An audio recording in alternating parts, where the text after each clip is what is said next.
L'exposition d'Agnès Varda, une plongée en mer Méditerranée avec ses horizons bleus, ses plages, ses pêcheurs et ses cabanes, des moments et des scènes de vie immortalisés par la cinéaste photographe passionnée.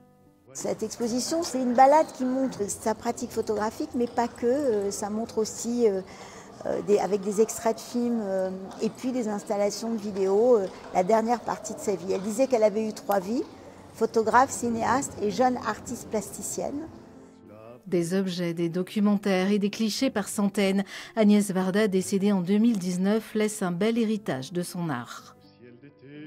Elle a beaucoup gardé d'éléments, des notes, des planches contact. On a beaucoup de chance, on a des archives extrêmement riches et ça nous permet aussi de faire toutes ces expositions.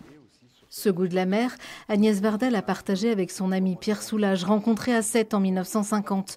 Leur art pouvait d'ailleurs se faire écho, comme le montre l'ancien directeur, à la nouvelle conservatrice du musée. On a une œuvre d'Agnès Varda qui est tout simplement la représentation de bois de marine, de charpentes de marine qui se recroisent. Et je trouve que de l'un à l'autre, il y a un rapport qui est très intéressant. Comparaison n'est pas raison, mais voilà, je trouve que c'était intéressant de le présenter. Agnès Varda, une artiste bien connue de l'ancienne directrice du musée Fabre de Montpellier.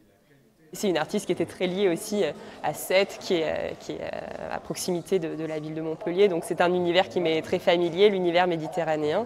Et c'est aussi un beau passage de relais et de voir aussi, de pouvoir inaugurer, même si j'ai absolument pas contribué à la réalisation de cette exposition, de pouvoir l'inaugurer aux côtés de Benoît Decroix.